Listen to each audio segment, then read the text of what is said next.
Welcome back everyone. Welcome to civil services study practice set number ये 174 है UP PCS के लिए। और इस टेस्ट सीरीज़ की प्लेलिस्ट बना रखी है हमने, वहाँ पर आप टेस्ट नंबर 1 से लेकर 174 तक पहुँच सकते हैं। डिस्क्रिप्शन बॉक्स में लिंक है उसका। तो चलिए स्टार्ट करते हैं। प्रैक्टिस करेंगे इसमें हम करंट अफेयर्स के प्रश्नों पर। ठीक है, 20 प्रश्न है इंपॉर्टेंट। और इन सभी टेस्ट का फुल टेस्ट सीरीज़ प्राप्त कर सकते हो, यानी पेड टेलीग्राम ग्रुप से जुड़ सकते हो। डिस्क्रिप्शन बॉक्स में नंबर है, उस पर कॉल या व्हाट्सअप करके। पहला प्रश्न है, 12 जनवरी 2023 को 11वां जैव ऊर्जा शिखर सम्मेलन 2023 कहाँ आयोजित हुआ? हैदराबाद, कोलकाता, बंगलुरु या नई Delhi? 11th bio energy summit कहाँ पर संपन्न हुआ? ये संपन्न हुआ नई दिल्ली में। डी है इसका आंसर। देखिए, केंद्रीय पेट्रोलियम एवं प्राकृतिक गैस तथा आवास और शहरी कार्य मंत्री हरदीप सिंह पुरी ने 11वां जैव ऊर्जा शिखर सम्मेलन यानी 11th बायो एनर्जी समिट 2023 को नई दिल्ली में संबोधित किया। और इसकी थीम क्या थी? इसकी थीम थी ऊर्जा पारेषण एक सतत भविष्य के लिए समाधान। ठीक है, यानी energy transmission solution for a sustainable future. ये नंबर है, इस पर कॉल या व्हाट्सएप करके आप फुल टेस्ट सीरीज प्राप्त कर सकते हैं। बाकी सब्सक्राइब रखिएगा सिविल सर्विसेज स्टडी चैनल को। क्वेश्चन नंबर 2 पर आ जाइए। 26वें राष्ट्रीय युवा महोत्सव 2023 से संबंधित निम्नलिखित कथनों पर विचार कीजिए। 2 कथन है यहाँ पर, कौन सा इसमें सही होगा? देखिए, इस वर्ष यह महोत्सव 12 से 16 जनवरी 2023 के मध्य हुबली धारवाड़ में आयोजित किया जा रहा है। और महोत्सव की थीम है विकसित युवा विकसित भारत। ठीक है, कर्नाटक में है ये। 26वां राष्ट्रीय युवा महोत्सव 2023 बिल्कुल 12 से 16 जनवरी 2023 के मध्य जो है हुबली धारवाड़ कर्नाटक में आयोजित हुआ। ये करेक्ट है पहला स्टेटमेंट। इसकी थीम भी सही है, विकसित युवा विकसित भारत। तो सी है इसका आंसर। तो 26वां राष्ट्रीय युवा महोत्सव 2023 12 से 16 जनवरी 2023 के बीच हुबली धारवाड़ कर्नाटक में आयोजित किया गया। इसका आयोजन युवा कार्यक्रम एवं खेल मंत्रालय तथा कर्नाटक सरकार द्वारा किया गया और भारत के प्रधानमंत्री ने इसका उद्घाटन किया। इसकी थीम क्या रही? विकसित युवा विकसित भारत। ठीक है, उपलक्ष्य स्वामी विवेकानंद जी की 160वीं जयंती के अवसर पर। और महोत्सव का उद्देश्य क्या है? राष्ट्र के प्रतिभावान युवाओं को सशक्त बनाना और राष्ट्र प्रेम की ओर आकर्षित करना। देखिए, गत वर्ष यह जो सम्मेलन है वो वर्चुअली रूप से संपन्न हुआ था पुदुचेरी में। क्वेश्चन नंबर 3 पर आ जाइए। 30 दिसंबर 2022 को राष्ट्रीय गंगा परिषद की दूसरी बैठक 2022 कहाँ संपन्न हुई? कहाँ संपन्न हुई है राष्ट्रीय गंगा परिषद की द्वितीय बैठक 2022? बताइए। ये संपन्न हुई है कोलकाता में। ऑप्शन नंबर बी है इसका आंसर। तो राष्ट्रीय गंगा परिषद की द्वितीय बैठक 30 दिसंबर 2022 को कोलकाता पश्चिम बंगाल में संपन्न हुई और इसका उद्घाटन भारत के प्रधानमंत्री ने किया वर्चुअली रूप से। और इस बैठक के दौरान प्रधानमंत्री नरेंद्र मोदी ने गंगा के किनारे विभिन्न रूपों में हर्बल खेती को बढ़ाने के तरीकों पर जोर दिया। और राष्ट्रीय गंगा परिषद की जो पहली बैठक है वो 14 दिसंबर 2019 को उत्तर प्रदेश के कानपुर में संपन्न हुई थी। क्वेश्चन नंबर 4 पर आ जाइए। 12 जनवरी 2023 को देश भर में राष्ट्रीय युवा दिवस मनाया गया। केंद्र सरकार ने किस वर्ष इस दिवस को मनाने की घोषणा की थी? वर्ष 1984 में की थी। ठीक है, 1984 में। तो राष्ट्रीय युवा दिवस यानी नेशनल यूथ डे 2023 केंद्र सरकार ने इस दिवस को मनाए जाने की जो शुरुआत है वो वर्ष 1984 में की थी। और वर्ष 2023 स्वामी विवेकानंद जी की 160वीं जयंती है। ठीक है, इस वर्ष यानी 2023 में 160वीं जयंती मनाई जा रही है। 17वें प्रवासी भारतीय दिवस से संबंधित 2 स्टेटमेंट है यहाँ पर। 17वें प्रवासी भारतीय दिवस सम्मेलन 2023 से संबंधित निम्नलिखित कथनों पर विचार कीजिए। इस सम्मेलन का आयोजन 8 से 10 जनवरी 2023 के मध्य प्रदेश के इंदौर में किया गया। और सम्मेलन का मुख्य विषय या थीम क्या थी? प्रवासी अमृतकाल में भारत की प्रगति के विश्वसनीय भागीदार। ठीक है, प्रवासी अमृतकाल में भारत की प्रगति के विश्वसनीय भागीदार। बिल्कुल ये थीम सही है प्रवासी भारतीय दिवस 2023 की। 8 से 10 जनवरी 2023 को मध्य प्रदेश के इंदौर में ये सम्मेलन हुआ। तो करेक्ट है दोनों के दोनों स्टेटमेंट, इसलिए इसका आंसर हो जाएगा सी। सीधे सीधे याद रखिएगा, मध्य प्रदेश के इंदौर में। देखिए, इस सम्मेलन के समापन सत्र में राष्ट्रपति द्रौपदी मुर्मू ने 27 प्रवासी भारतीयों को प्रवासी भारतीय सम्मान पुरस्कार प्रदान किया और गत वर्ष यानी 2022 में यह सम्मेलन वर्चुअली रूप से आयोजित किया गया था।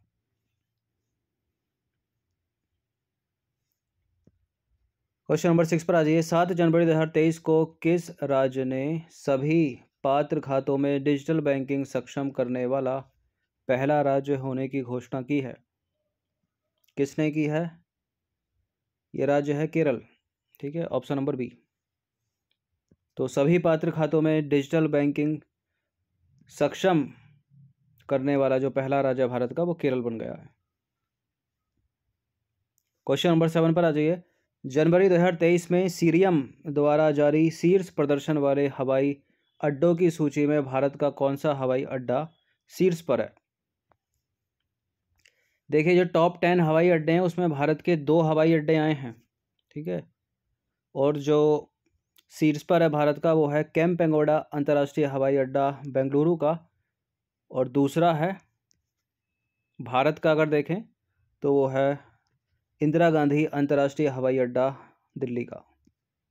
ठीक है, यानी यहाँ जो आंसर है शीर्ष पूछा तो केम्पेगौड़ा अंतर्राष्ट्रीय हवाई अड्डा बेंगलुरु है, भारत की ओर से है ये, तो ए है इसका आंसर।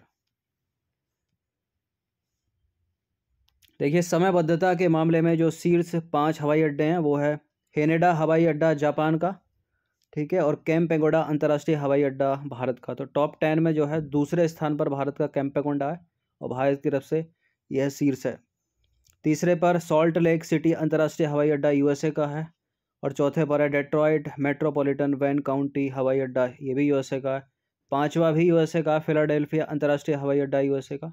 ठीक है, संबद्धता के आधार पर शीर्ष 5 शीर्ष 10 के मामलों में भारतीय हवाई अड्डे देखें तो केम्पेगौड़ा, ठीक है, जो भारत में शीर्ष पर है, और वहाँ दूसरे पर है देखा जाए तो टॉप 10 में, और टॉप 10 में 7वें पर है अंतर्राष्ट्रीय इंदिरा गांधी अंतर्राष्ट्रीय हवाई अड्डा दिल्ली का, और भारत के परिदृश्य से देखें तो दूसरा। ठीक है, क्वेश्चन नंबर 8 पर आ जाइए। स्वस्थ गर्भ ऐप से संबंधित निम्नलिखित कथनों पर विचार करेंगे। देखिए, इस ऐप को आईआईटी दिल्ली एवं एम्स नई दिल्ली के शोधकर्ताओं ने विकसित किया है, और इस ऐप का उद्देश्य गर्भवती महिलाओं को समय पर जो है प्रसव पूर्व देखभाल सुविधा सुनिश्चित करना है। उपरोक्त कथनों में से निम्नलिखित में से कौन सा जो कथन है वो सही है? देखिए, स्वस्थ गर्भ एप्लीकेशन जो है वो विकसित की है एम्स नई दिल्ली के शोधकर्ताओं ने, और साथ ही आईआईटी रुड़की के शोधकर्ताओं ने, ना कि दिल्ली के, इसलिए पहला स्टेटमेंट गलत हो जाएगा, बाकी दूसरा वाला सही है। इस ऐप का जो उद्देश्य है वो गर्भवती महिलाओं को समय पूर्व प्रसव पूर्व देखभाल सुविधा सुनिश्चित करना है, तो केवल 2 इसका आंसर हो जाएगा, सी मतलब बी।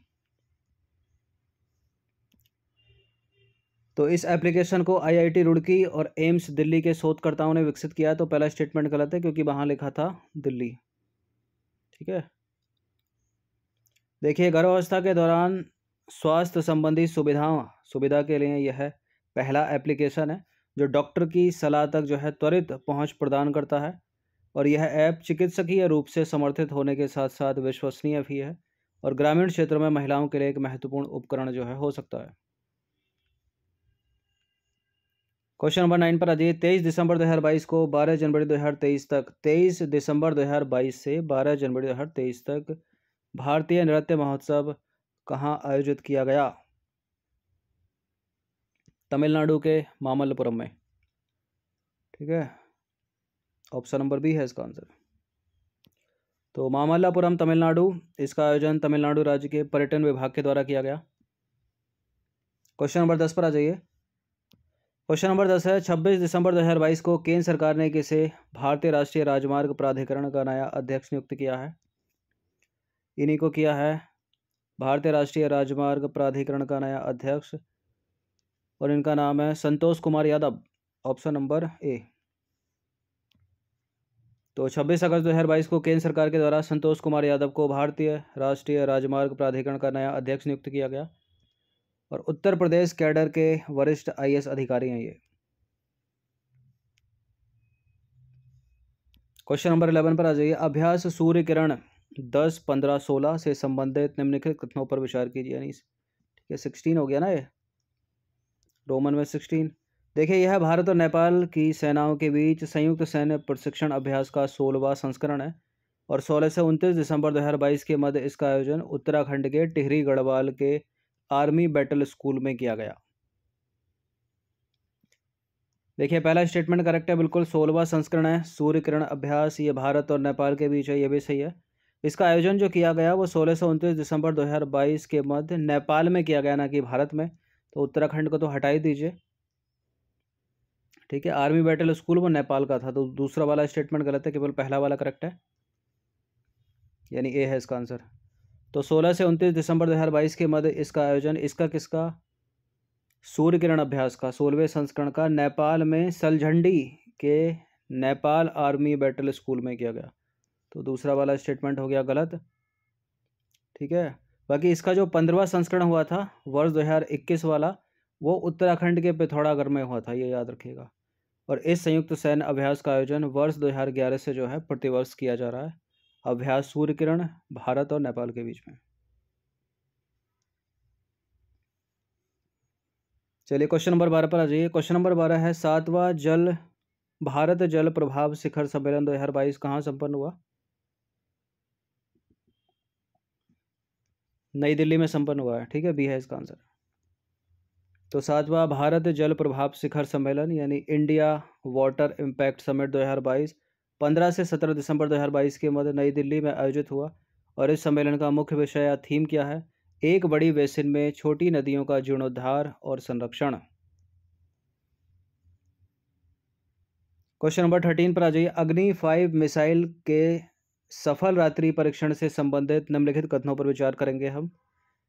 देखिए पहला स्टेटमेंट है 15 दिसंबर 2022 को उड़ीसा तट के एपीजे अब्दुल कलाम द्वीप से इसका सफल परीक्षण किया गया और यह जो मिसाइल है पूरी सटीकता के साथ 5000 किलोमीटर तक लक्ष्य को भेदने में सक्षम है। अग्नि 5, बताइए कौन सा सही है? देखिए अग्नि 5 एक ICBM टेक्नोलॉजी पर आधारित मिसाइल है, यानी इंटर कॉन्टिनेंटल बैलिस्टिक मिसाइल है। बिल्कुल 5000 किलोमीटर की मारक क्षमता है, करेक्ट है दूसरा वाला स्टेटमेंट, और पहला वाला भी करेक्ट है।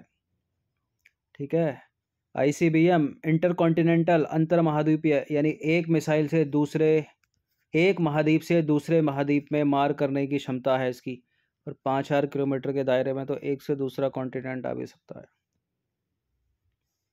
तो अग्नि जो मिसाइल है वो श्रृंखला में यह नवीनतम रात्रि परीक्षण है अग्नि मिसाइल श्रृंखला में। और इस मिसाइल को किसने बनाया? रक्षा अनुसंधान और विकास संगठन DRDO द्वारा निर्मित और डिज़ाइन किया गया है। और यह मिसाइल 17 मीटर लंबी है, 2 मीटर चौड़ी, त्रिचरणीय मिसाइल है। और अग्नि 5 की बात करें तो एक इंटर कॉन्टिनेंटल बैलिस्टिक मिसाइल है, यानी ICBM टेक्नोलॉजी पर आधारित है। ठीक है, यानी अंतर महाद्वीपीय बैलिस्टिक मिसाइल, एक महाद्वीप से दूसरे महाद्वीप में मार करने की क्षमता है इसकी। इसका जो प्रथम सफल परीक्षण था वो कब किया गया था? 19 अप्रैल 2012 को किया गया था। क्वेश्चन नंबर 14 पर आ जाइए। दिसंबर 2022 में 52वां विजय दिवस कब मनाया गया? 52वां विजय दिवस मनाते हैं हम, ठीक है, पाकिस्तान पर भारत की जीत के उपलक्ष्य में। ठीक है, 16 दिसंबर को। तो 52वां विजय दिवस 16 दिसंबर 2022 को मनाया गया और यह दिवस वर्ष 1971 के युद्ध में पाकिस्तान पर भारत की जीत के उपलक्ष्य में मनाया जाता है। ठीक है, देखिए इस युद्ध में पाकिस्तान के तत्कालीन सेना प्रमुख जनरल आमिर अब्दुल्ला खान नियाजी, पाकिस्तान के तत्कालीन सेना प्रमुख का नाम क्या है? जनरल आमिर अब्दुल्ला खान नियाजी ने लगभग 93,000 सैनिकों के ढाका में भारतीय लेफ्टिनेंट जनरल जगजीत सिंह अरोड़ा के समक्ष जो है आत्मसमर्पण किया था और वर्तमान में वो जगह बांग्लादेश है। इसी के पश्चात पूर्वी पाकिस्तान स्वतंत्र हो गया और आज बांग्लादेश के नाम से जाना जाता है। क्वेश्चन नंबर 15 पर आ जाइए, इंपॉर्टेंट है प्रश्न। दिसंबर 2022 में पेटा इंडिया ने किसे वर्ष 2022 के लिए person of the year award के लिए नामित किया है? वर्ष 2022 की बात हो रही है, 21 में तो थी आलिया भट्ट, लेकिन ये 22 की बात हो रही है, तो इसका उत्तर है सोनाक्षी सिन्हा को। ठीक है, ऑप्शन नंबर बी। तो बॉलीवुड अभिनेत्री सोनाक्षी सिन्हा को 15 दिसंबर 2022 को पेटा इंडिया के द्वारा person of the year award 2022 के लिए नामित किया है। और किस लिए किया गया है? पशु संरक्षण कानून के लिए आवाज़ उठाने एवं जानवरों के प्रति उनके प्रेम के लिए। देखिए, पेटा का एक फुल फॉर्म भी है। क्या होता है पेटा? पेटा यानी people for ethical treatment of animals. ठीक है, जैसे पेटा है, जैसे इंडिया में पेटा इंडिया हो गया। ठीक है, पेटा जो है पशुओं के अधिकार के लिए लड़ने वाला एक अमेरिकी संगठन है, जिसकी स्थापना कब हुई थी? 1980 में हुई थी। और गत वर्ष ये जो अवार्ड है बॉलीवुड अभिनेत्री यानी पेटा इंडिया आलिया भट्ट को दिया गया था, और इस बार जो है सोनाक्षी सिन्हा को। और इससे सम्मानित होने वाली हस्तियों में जो है विराट कोहली को भी ये अवार्ड मिल चुका है, अनुष्का शर्मा को, सनी लियोन को, आर माधवन को, जैकलीन फर्नांडीज को, हेमा मालिनी को, सोनम कपूर को और शशि थरूर आदि को भी मिल चुका है। क्वेश्चन नंबर 16 पर आ जाइए। अंतर्राष्ट्रीय प्रवासी दिवस कब मनाया जाता है? अंतर्राष्ट्रीय प्रवासी दिवस मनाया जाता है 18 दिसंबर को। तो ऑप्शन नंबर बी है इसका आंसर। तो अंतर्राष्ट्रीय प्रवासी दिवस जो है 18 दिसंबर को मनाया जाता है। और इस दिवस को मनाए जाने की घोषणा जो है संयुक्त राष्ट्र महासभा ने कब की थी? 4 दिसंबर सन 2000 को की थी। चलिए क्वेश्चन नंबर 17 पर आ जाइए। 71वीं मिस यूनिवर्स 2022 प्रतियोगिता से संबंधित निम्नलिखित कथनों पर विचार कीजिए। देखिए, 14 जनवरी 2023 को इस सौंदर्य प्रतियोगिता का आयोजन लुइसियाना यूएसए में किया गया। और प्रतियोगिता में अमेरिका की आर बॉनी गैब्रियल ने वर्ष 2022 का मिस यूनिवर्स का खिताब जीता। ये तो स्टेटमेंट बनाकर पूछा है मैंने, बाकी सीधे सीधे पूछेगा। ठीक है, 71वीं मिस यूनिवर्स प्रतियोगिता कहाँ संपन्न हुई? तो यूएसए के लुइसियाना में। और कौन बनी? तो आर बॉनी ग्रेवियल। और गत वर्ष 2021 में पुरस्कार मिला था हरनाज कौर संधू को, भारत। फिलहाल ये दोनों के दोनों करेक्ट हैं, सी है इसका आंसर। तो 71वीं मिस यूनिवर्स प्रतियोगिता 2022 14 जनवरी 2023 को लुइसियाना यूएसए में आयोजित की गई। और इस प्रतियोगिता का खिताब मिला आर बानी गैब्रियल को। और इस पुरस्कार को जीतने वाली गत वर्ष की विजेता हैं भारत की हरनाज कौर संधू। क्वेश्चन नंबर 8 पर आ जाइए। दिसंबर 2022 में कौन सी राजनीतिक पार्टी ने देश की 9वीं राष्ट्रीय पार्टी बनने की अहर्ताएँ जो हैं वो पूर्ण कर ली हैं? तेलुगु देशम पार्टी, समाजवादी पार्टी, आम आदमी पार्टी या फिर राष्ट्रीय लोकदल? इसका उत्तर है आम आदमी पार्टी। राष्ट्र पार्टी हो गई अब। तो दिसंबर 2022 में गुजरात एवं हिमाचल प्रदेश चुनाव परिणाम के पश्चात आम आदमी पार्टी ने राष्ट्रीय पार्टी बनने की अहर्ताएँ जो हैं वो पूर्ण कर ली हैं। देश की दर्जा प्राप्त 8 जो राष्ट्रीय पार्टियां हैं वो कौन कौन सी हैं? All India Trinamool Congress, Bahujan Samaj party, Bharatiya Janata party, communist party of India, communist party of India, Marxist, Indian national Congress और नेशनल कांग्रेस पार्टी और नेशनल पीपल्स पार्टी। और हो गई है आम आदमी पार्टी नवी। क्वेश्चन नंबर 19 पर आ जाइए। 11 दिसंबर 2022 को हिमाचल प्रदेश के नए मुख्यमंत्री कौन बने हैं? यही बने हैं और इनका नाम है सुखविंदर सिंह सुक्खू। ठीक है, इन्होंने स्थान लिया है जयराम ठाकुर का। और राजेंद्र विश्वनाथ जो कि राज्यपाल हैं हिमाचल प्रदेश के, उन्होंने इनको शपथ दिलाई है। ठीक है, राजेंद्र विश्वनाथ आर्लेकर ने। और मुकेश अग्निहोत्री बने हैं उप मुख्यमंत्री। तो कांग्रेस पार्टी के नेता सुखविंदर सिंह सुक्खू ने जो है हिमाचल प्रदेश राज्य के 15वें मुख्यमंत्री के रूप में शपथ ग्रहण की है। और उन्होंने जयराम ठाकुर का स्थान लिया है।